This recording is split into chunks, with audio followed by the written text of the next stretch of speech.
Okay, mabibi na mabwana, karibu tena. Kipindi hewani ni lasha za Uswahilini. Hii ni Tabasamu TV au Tabasamu FM. Tunakupa milindimo yote ya pwani. Naitwa the only one baby, mtoto niliyezaliwa kwenye ndimu, nikalelewa kwenye chachando, na saizi nipo kwenye Tabasamu FM. Sipo peke yangu, nipo na mwanadada. Nipo hapa Chuna. Karibuni sana jamani.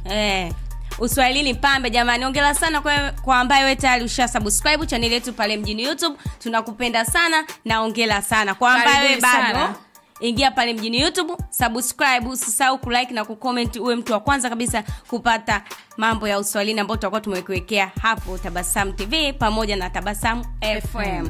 Na katika kipindi chetu bwana cha lasha za Uswahilini tunakuwa tuna vipengele vitatu. Kipengele cha kwanza tunaongelea kuhusu mada ya leo. Ni mambo ya barabara. Kabisa. Miundombinu tunaigusa nchi. Atuongee umbea tu. Ni mambo mengi sana ambayo tunazungumzia, lakini kwa sasa tunaanza na miundombinu. Miundombinu ndio kila kitu kuhusu barabara. Maana barabara zetu zimekuwa ni chache, yani sehemu nyingi ni barabara mbovu. Yani tunapata misukosuko mingi sana ambayo tunapitia. Tunaopanda daladala, wenye bodaboda, bajaji, hivyo yani barabara zipo nyingi ambazo zimekuwa ni mbovu. Kwa hiyo kunakuwa kunasababisha foleni. Na barabara hizo zipo sehemu gani ambazo zinaleta matatizo? Kwa sababu kuna watu hawajui kama kuna miundombinu mibovu. Kwa upande wangu mimi, njia hii inayotokea mimi huko kwetu hapa Tazala, Mungu wangu, kunakuwa na bonge la foleni. Yani sio nini? Foleni la maana. Barabara pale imekuwa ina madimbu mengi sana yani. Kwa hiyo yani hata kama mtu una haraka inakuwa huwezi kuwahi, kwa sababu lazima kutakuwa na msongamano, afu barabara yenyewe imekuwa ni kama ndogo.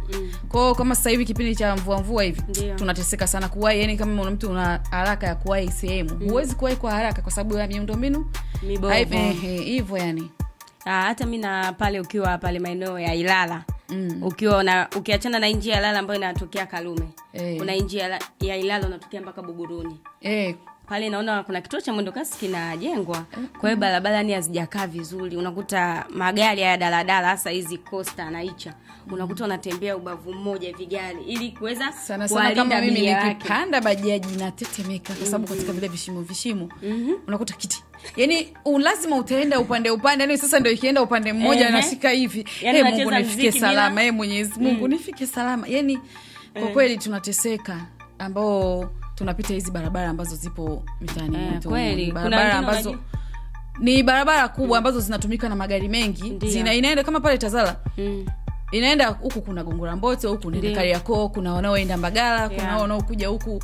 Hivyo yani barabara inakuwa inasumbua pale. Yani kama wangetuangalizia kwa jicho la tatu watutengenezee ile barabara kwa kweli.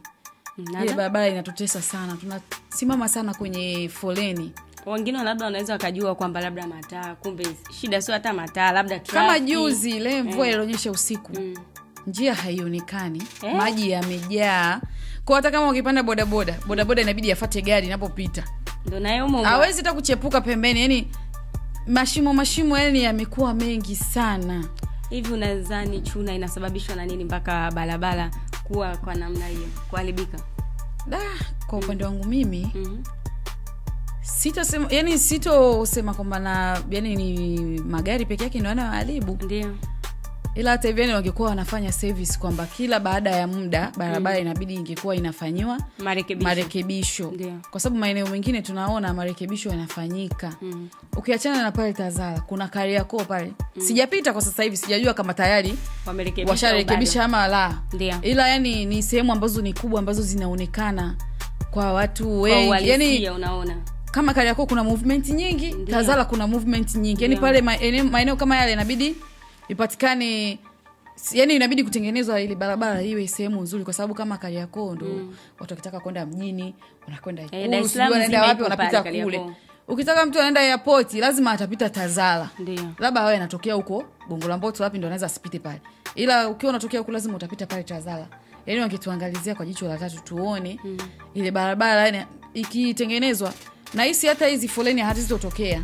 Ukiachana na kusema foleni inatengenezwa kwa sababu ya mvua sijui nini, yani magari yanakuwa mengi, hapana. Mimi ninavyohisi kwamba barabara nyingi ambazo zinaharibika, mimi ningewashauri serikali kwamba wangetengeneza barabara ambazo hizi barabara zinapita tu mafuso. Unaelewa? Ni kweli. Kuna njia zingine zinapita daladala, sio maji wala miundombinu sio mibovu. Shida yale magari mafuso yanaharibu sana.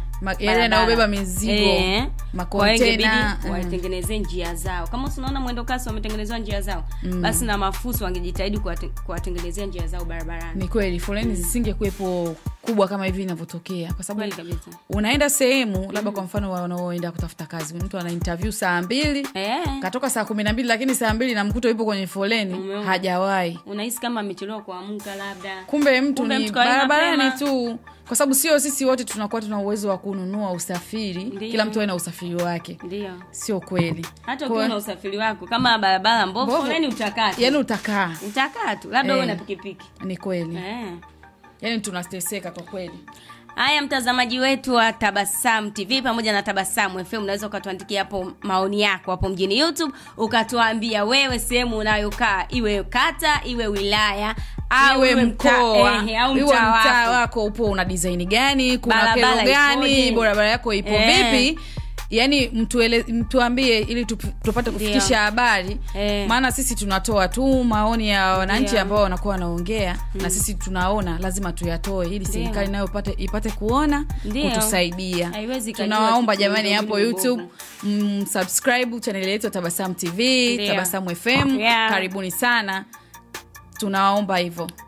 Okay, mtazamaji wetu, tumemaliza kipengele cha mada, tunaingia kipengele cha pili. Kipengele cha pili bwana, katika rasharasha za Uswahilini ni kudamshi. Unajua maana kudamshi? Wengi wanajiuliza kudamshi ni kitu gani? Kudamshi wanasema ni kupendeza. Na kupendeza sio kwamba usoni upake makeup. Kupendeza kuna style nyingi sana za kupendeza.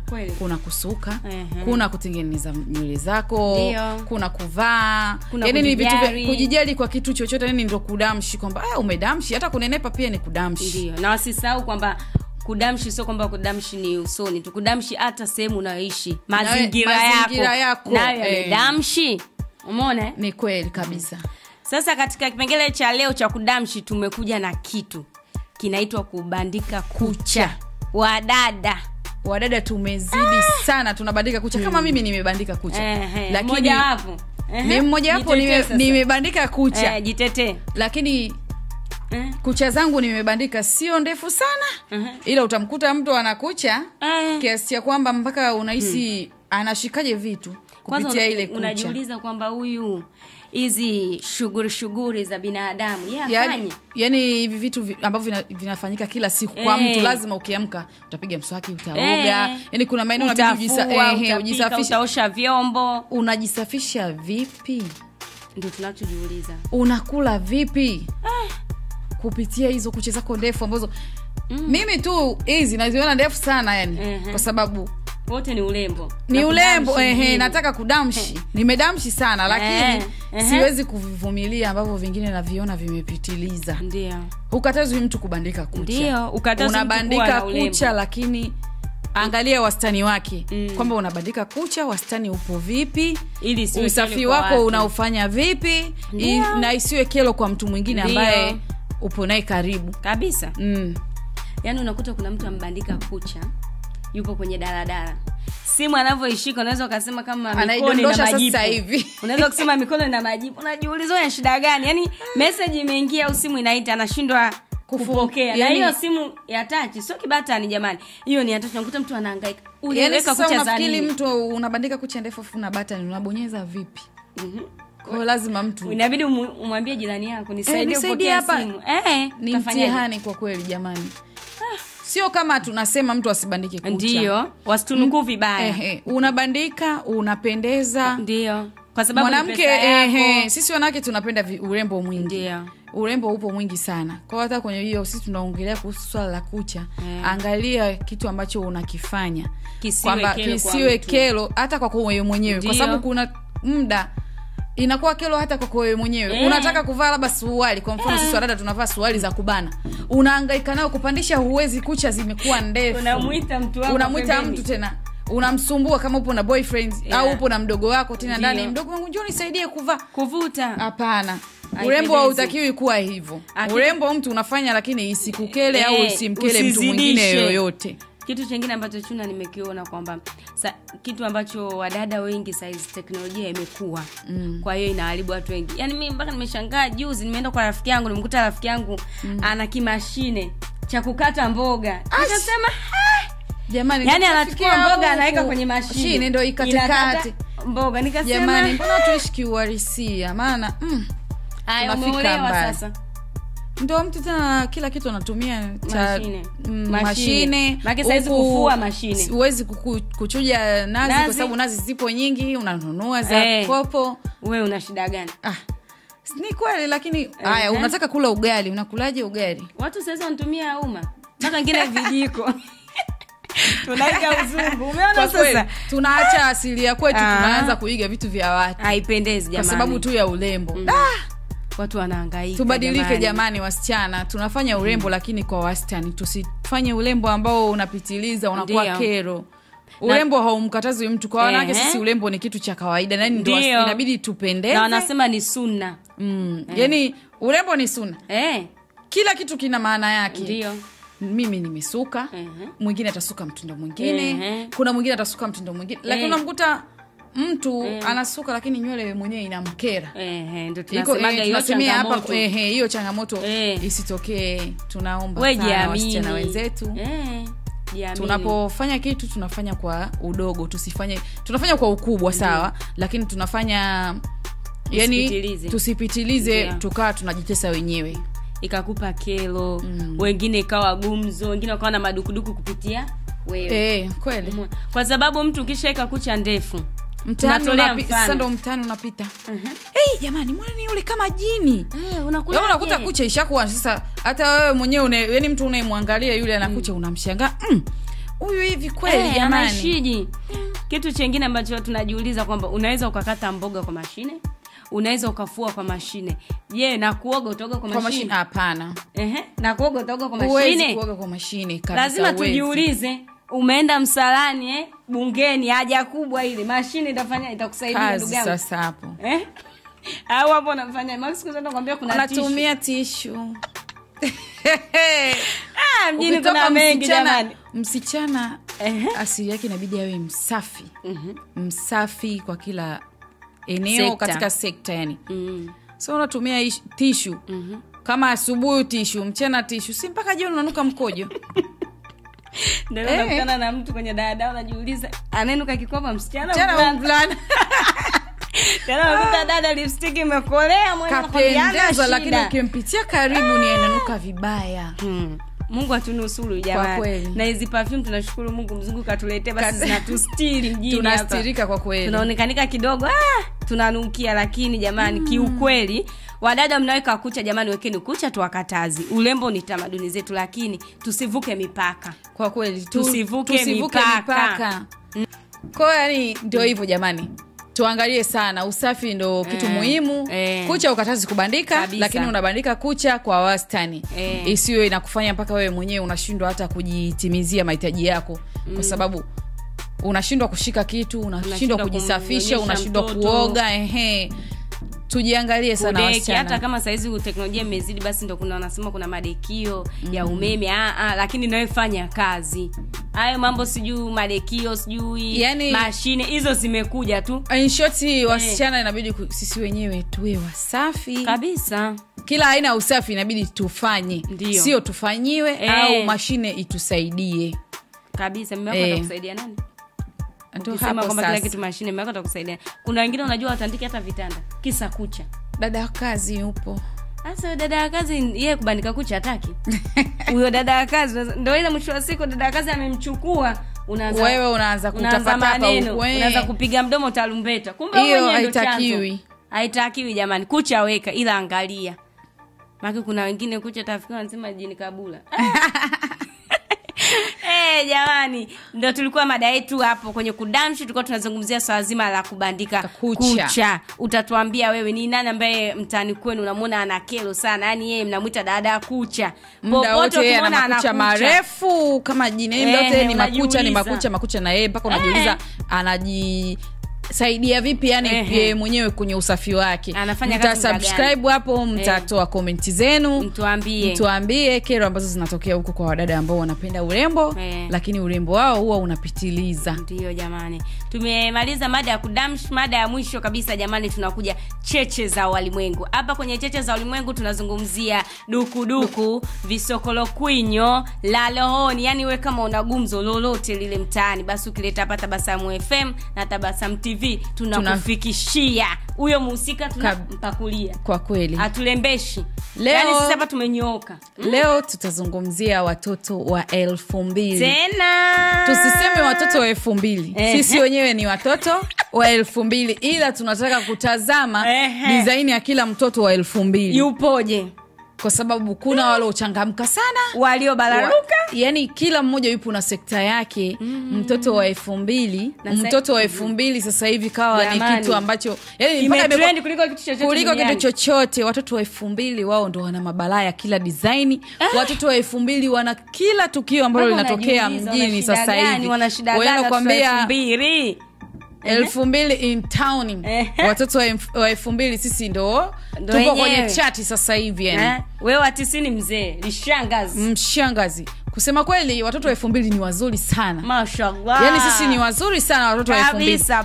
Lakini tunatofautiana kwenye tabia. Hapo sasa. Wapo ambao watoto wa 2000 ni wapore sana. Watoto wenye kusikiliza wazazi wao. Uwezo ukamuingiza katika kundi la watoto wa 2000 ambao kama wanavyotafsiriwa kwa sasa hivi. Maana ukisikia sasa hivi mtoto wa 2000 kuna tafsiri tofauti tofauti ujue.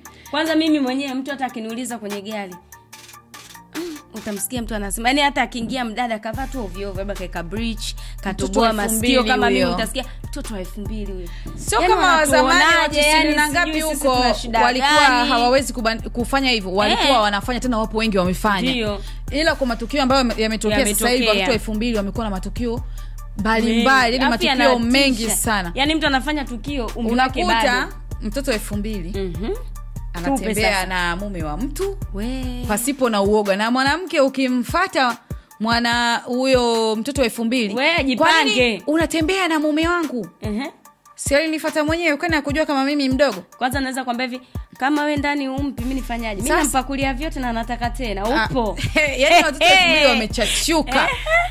Kuna mwingine unamkuta mtoto wa 2000 anatembea na mzee kuliko hata umri wa baba yake. Yani baba yake akimuona anampa shikamoo baba, lakini yeye ndio mwanaume wake na haogopi. Na tena yeye anakuambia anamuita jina sweetheart, honey, upo daddy. Watoto wanaita daddy, sponsor.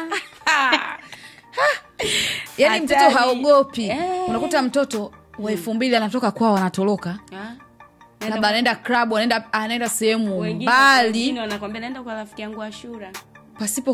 Pasipo kuogopa chochote. Yani mtu anaenda na anaweza asiwe tena nauli ya kurudia nyumbani, lakini kule anasema kwamba nitapata nauli. Nitapata. Sasa na uhakika anapoenda. Wewe unaita kudanga, yani naenda kudanga. Naenda kudanga. Unaweza kukuta kwao sawa. Mazingira yanaweza kaa hayaridhishi.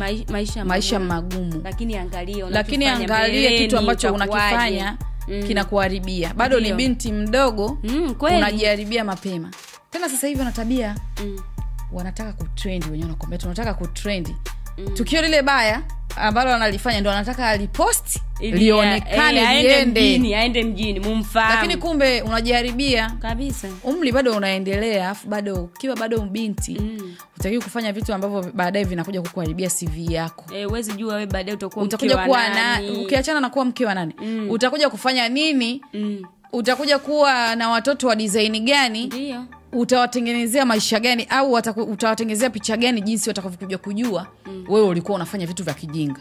Na mimi kitu ambacho nimegundua saa hizo wanakuambia wanaotumia uzazi wa mpango ni watoto wa 2000. Wanatumia uzazi wa mpango jamani. Yani unaweza kukutana na mtoto mitaani miaka 20 tayari ana uzazi wa mpango. Wakati wezetu zamani, wazee wa zamani walikuwa wanaogopa kwanza, unaogopa kukutana na mwanaume mpaka uolewe. Saa hizi darasa la 7 tu ndugu yangu tu. Unamkuta hata mtoto hajavunja ungo lakini tayari anapendwa. Tayari kavunjishwa. Dunia inaenda kasi sana. Teknolojia zinatuharibia jamani. Kweli zinatusaidia lakini pia zinatuharibia. Unamkuta mtoto anapewa simu akiwa na umri wa miaka 10, 15. Tayari anaona vitu mbalimbali mtandaoni.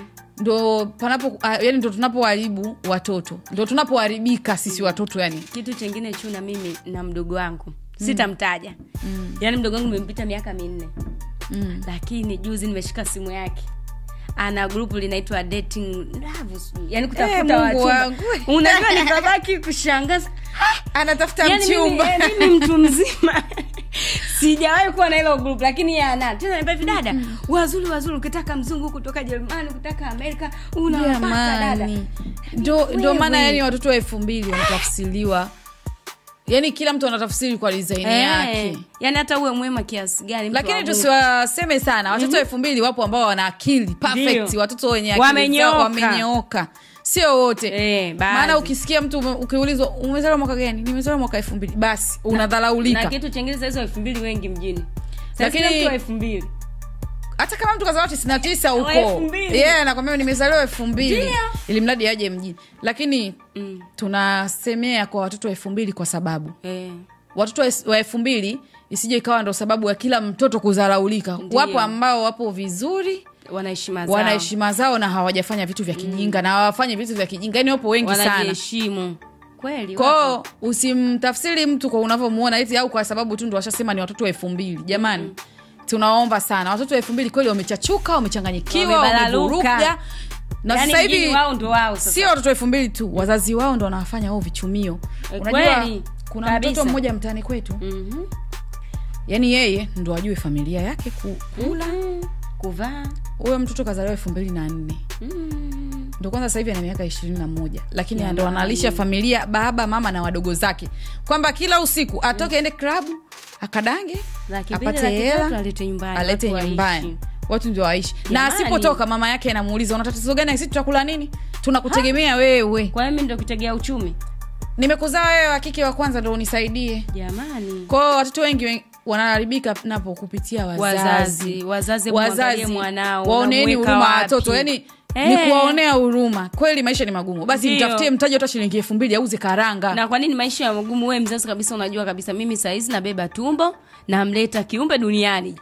Pambana. Sawa, unaweza ukapambana.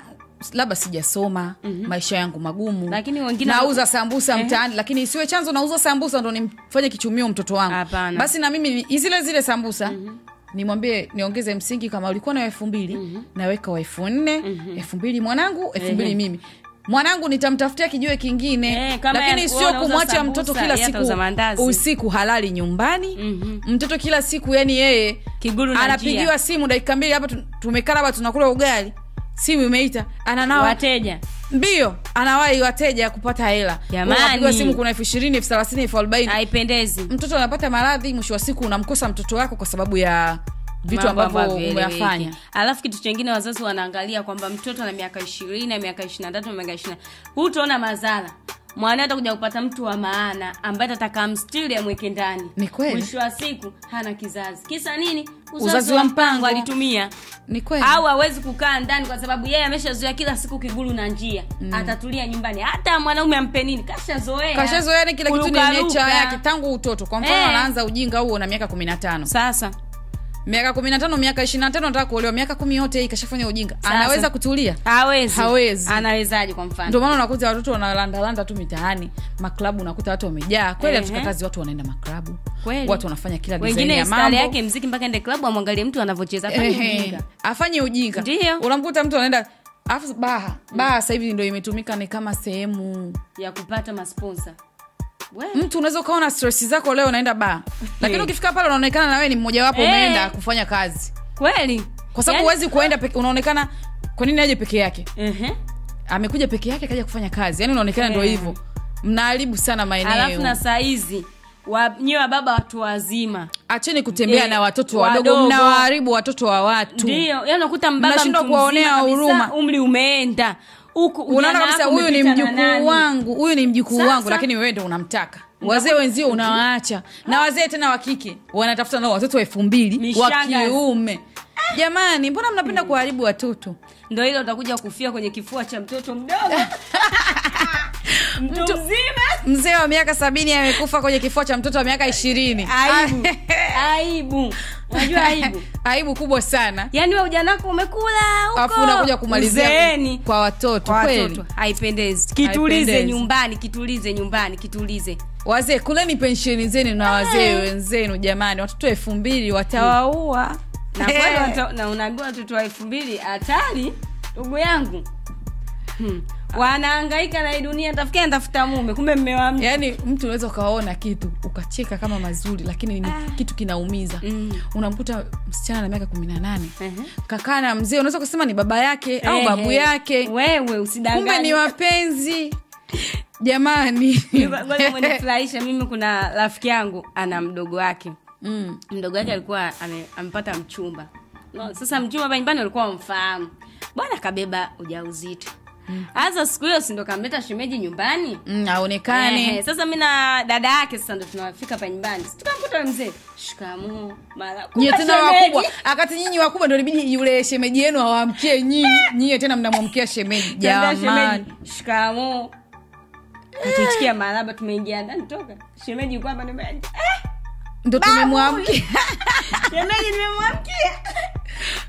Jamani mambo ni mengi. Yaani alafu sasa unakuta yule shemeji mwenyewe umri wa baba yenu au babu yenu. Yaani baba hata baba mko mwenyewe akitoka tena ananyongea ndio mwanae tena kashabeba ujauzito atafanyaje? Utafanyaje? Jamani. Sasa hapo ukikutana na shemeji ndio mmekaa sasa. Unajiuliza nimwambie shikamoo, nimwambie mambo, nimuite shemeji, nimuite babu uelewi. Yeye hata hujui jina gani umuite. Lakini mwenzako amuita sweet, anamuita ani, anamuita dadi. Mambo ni mengi mjini jamani. Sana. Ila ndo kama tulivyosema, wapo walizaini tofauti watoto 2000 tuwachukulie vibaya. Ila watu wanajiuliza kwamba mtoto wa 2000 inabidi adate na mwanaume mwenye umri gani? Atafute umri wake. Hata unajua anasema kwamba mwanaume akupite miaka 3, hata miaka 3 2, anakuzidi hata mwaka mmoja sawa. Lakini sio ndio mwanaume akupita miaka 30. Mkijumlisha miaka yake mnapata karne. Yaani una date na mwanaume kwamba kama niliona memezi moja nakwambia wewe na mpenzi wako mkijumlisha miaka yenu mnapata nini? Mkipata 50 muoane. Sasa wao wanakuta mpenzi ana miaka 90. Alafu mtoto wa 2000 ndio hapo ana miaka labda 20 25. Mkitoa hapo mkijumlisha yani hata bado haifiki. Yani unakuta hata umri wa mamako bado. Wewe unakwambia mimi naolewa na mzee. Akifa napata ulisi. Ulisi gani? Lakini hapo ushalisi na magonjwa. Kweli magonjwa yapo.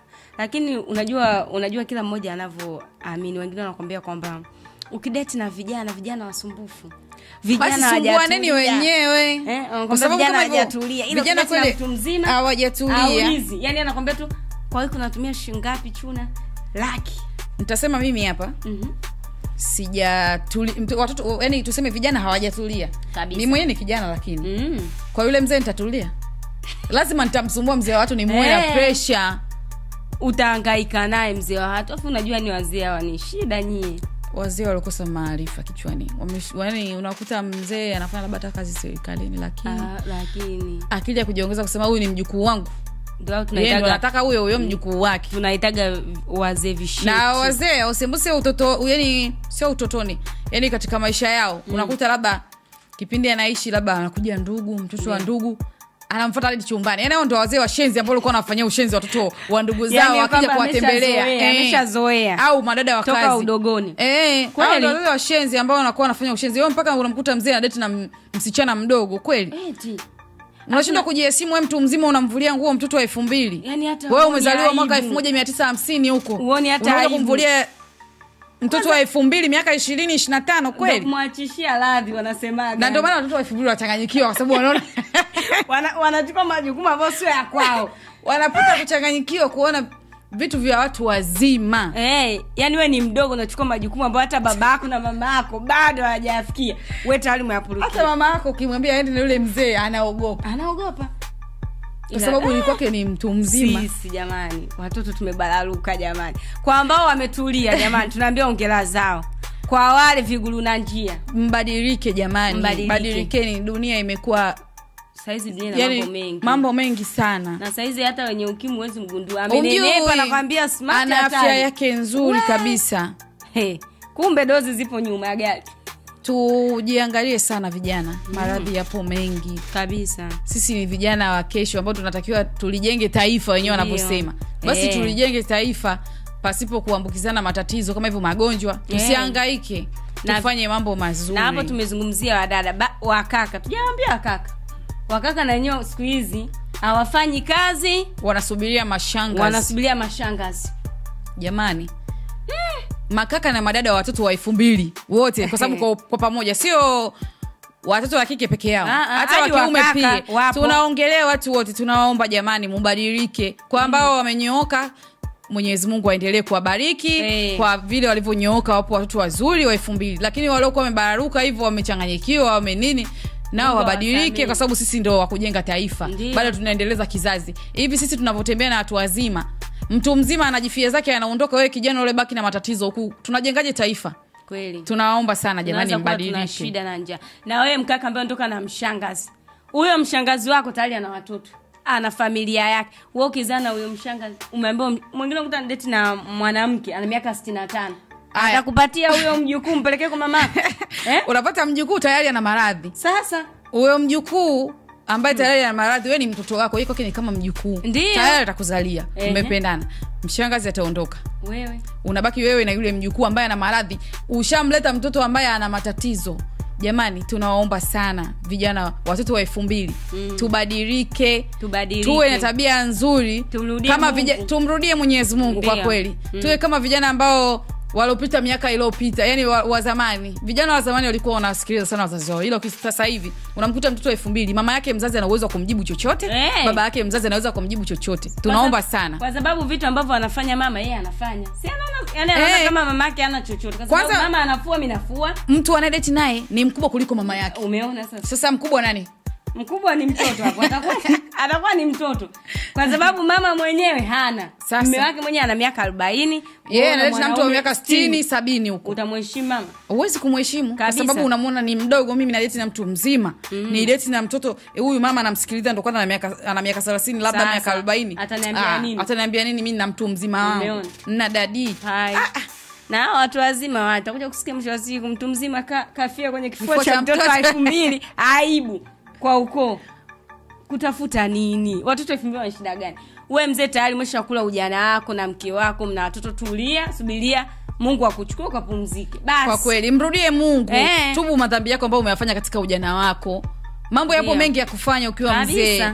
Kula pensheni yako ukiwa unaomba Mwenyezi Mungu kama siku ikifika kukuchukua, kwa sababu sio anayekufa ni mzee peke yake. Hata vijana. Unaweza Mwenyezi Mungu akakuhukumu ukaishi miaka mingi kwa ajili ya vitendo vyako ambavyo unavifanya. Kwa wazee jamani, tutubu, sio kwa wazee tu, hata watoto pia. Tunatubu kila siku matatizo yetu, majanga yetu. Tuangalie tunaishi vipi, tunaishia vipi.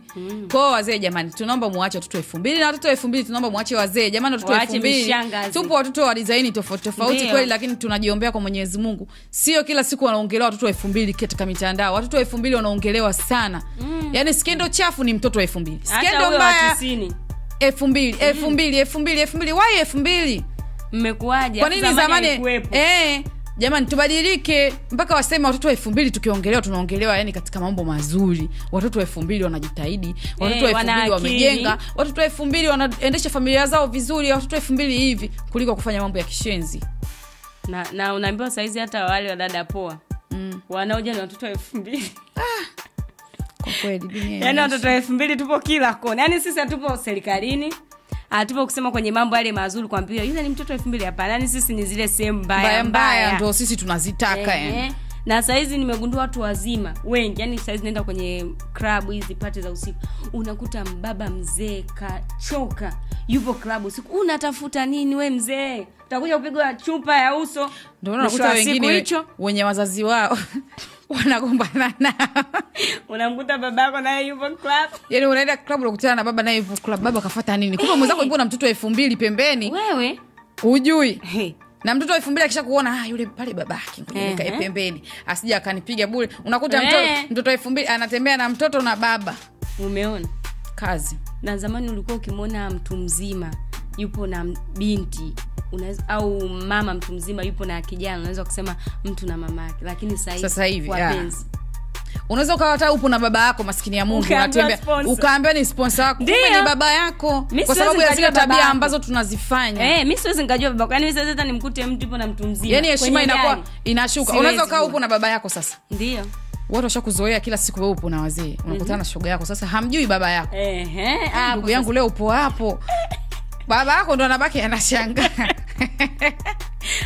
Mwanangu vipi? Tena mwingine alivyokuwa na adabu, shoga yangu momokota wapi huyu? Umempolea wapi shoga yangu leo? Na ndio sasa wazee wa sasa hivi wanaongelewa mbele yao. Wenyewe ndio wanafly mabichwa highway anakuwa yani kufurahia ujinga. Akirudi nyumbani anaitwa baba naniliu, baba Juma, baba Ashura. Akienda kwa mtoto 2000 hani sweet. Unafanya mchezo. Mwenyewe anakuambia hata ngozi ilikuwa imejikunja, basi ngozi imenyooka. Sasa hivi imenyooka, naanza kuwa kijana na mimi. Sasa mambo ni mengi mjini. Kwa kweli watoto 2000 ni moto. Jamani, wewe utaweza kutuambia hapo kwenye maoni yako hapo kwenye comment zetu hapo mjini YouTube Tabasamu TV na Tabasamu FM. Uweze kutuambia uko mtaani kwenu watoto 2000 wanaishi vipi, na wanafanya nini, na wazee wenu wa mitaani wapo vipi. Ila hapa wengi tumeongea kuhusu swala la watoto 2000. Kwa hapo uta comment katika channel yetu Tabasamu TV au Tabasamu FM. Kwa utaandika chochote ambacho wewe utajisikia kusema kwamba hapa mimi mtoto 2000 ni hivi, mtoto 2000 ni hivi. Asanteni sana. Ulikuwa na mimi Chuna Fahadi, the online pipipi. Bye bye. Bye.